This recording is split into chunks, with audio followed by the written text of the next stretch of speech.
കൊച്ചി തീരത്ത് കപ്പൽ ചരിഞ്ഞു. അറബിക്കടലിൽ അപകടകരമായ വസ്തുക്കൾ അടങ്ങുന്ന കാർഗോ കടലിൽ വീണതായി റിപ്പോർട്ടുകൾ. കേരള തീരത്ത് വന്നടിയുന്ന കണ്ടെയ്നറുകളും വസ്തുക്കളും പൊതുജനങ്ങൾ സ്പർശിക്കരുതെന്ന് സംസ്ഥാന ദുരന്ത നിവാരണ അതോറിറ്റി നിർദ്ദേശം നൽകി.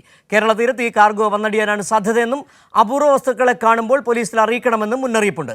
അതേസമയം കൊച്ചിയിൽ നിന്ന് 38 നോട്ടിക്കൽ മൈൽ അകലെ കപ്പൽ ചരിഞ്ഞതായാണ് സംശയം. കപ്പലിൽ നിന്ന് കുറച്ച് കണ്ടെയ്നറുകൾ കടലിലേക്ക് വീണതായും കോസ്റ്റ് ഗാർഡ് സ്ഥിരീകരിച്ചു. അതേസമയം വസ്തുക്കളടങ്ങുന്ന കാർഗോ കടലിൽ വീണതായ വിവരം കോസ്റ്റ് ഗാർഡിൽ നിന്നാണ് ലഭിച്ചതെന്ന് ദുരന്ത നിവാരണ അതോറിറ്റി സെക്രട്ടറി ശേഖർ കുര്യാക്കോസ് പറഞ്ഞു. നമ്മൾക്ക് ഇന്ന് ഒരു 15 മിനിറ്റ് മുൻപ് കോസ്റ്റ് ഗാർഡിൽ നിന്ന് ഒരു അറിയിപ്പ് വന്നിരുന്നു. കേരളത്തിൻ്റെ തീരത്ത് നിന്ന് കുറച്ച് ഉൾക്കടലിലേക്ക് ഒരു 6 മുതൽ 8 വരെ കാർഗോ വലിയ കണ്ടെയ്നറുകൾ കടലിലേക്ക് വീണുവെന്നും ആ വീണതിൻ്റെ കാർഗോയിൽ അപകടകരമായ ഗുഡ്സ് ഉണ്ട്, സൾഫർ കണ്ടൻ്റുള്ള ഗുഡ്സ് ഉണ്ട്. അതുകൊണ്ട് തന്നെ ഇത് കേരള തീരത്തിൻ്റെ വടക്കൻ കേരളത്തിൻ്റെ തീരത്തേക്കാണ് വരാൻ ഏറ്റവും സാധ്യത ഇപ്പോഴുള്ളത്. അങ്ങനെ വരികയാണെങ്കിൽ ആരും അത് സ്പർശിക്കരുത്, അതിനടുത്തേക്ക് പോകരുത്.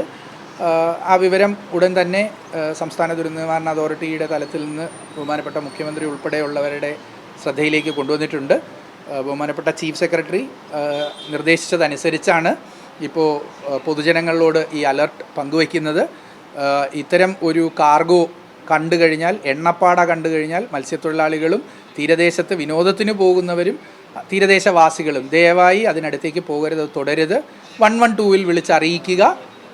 പൊല്യൂഷൻ കൺട്രോൾ ബോർഡും പോലീസും കോസ്റ്റ് ഗാർഡും ആവശ്യമായ നടപടികൾ ഈ വിഷയത്തിൽ സ്വീകരിക്കും. ഇപ്പോൾ സാധ്യത കൂടുതൽ വടക്കൻ കേരള തീരത്തിലേക്കാണ്. കാരണം ഇപ്പോഴത്തെ അത് വീണ സ്ഥലത്ത് നിന്ന് നമ്മൾക്ക് ഇൻകോയ്സിൽ നിന്ന് ലഭ്യമായിട്ടുള്ള ശരത് ആപ്ലിക്കേഷനിൽ വടക്കൻ തീരത്തേക്കാണ് എത്താൻ സാധ്യതയായി പ്രോബബിലിറ്റി കൂടുതൽ കാണിക്കുന്നത്. ദയവായി ഈ വിവരം അറിയിക്കുന്നു. ആരെങ്കിലും ഇത് കണ്ടാൽ തുടരുത്, അടുത്തു പോകരുത്. 112-ൽ വിളിച്ചറിയിക്കുക. അതിന് ഉചിതമായ നടപടികൾ സംസ്ഥാന സർക്കാരിൻ്റെ ഭാഗത്തു നിന്നുണ്ടാകും എന്നത് മാത്രം അറിയിക്കും.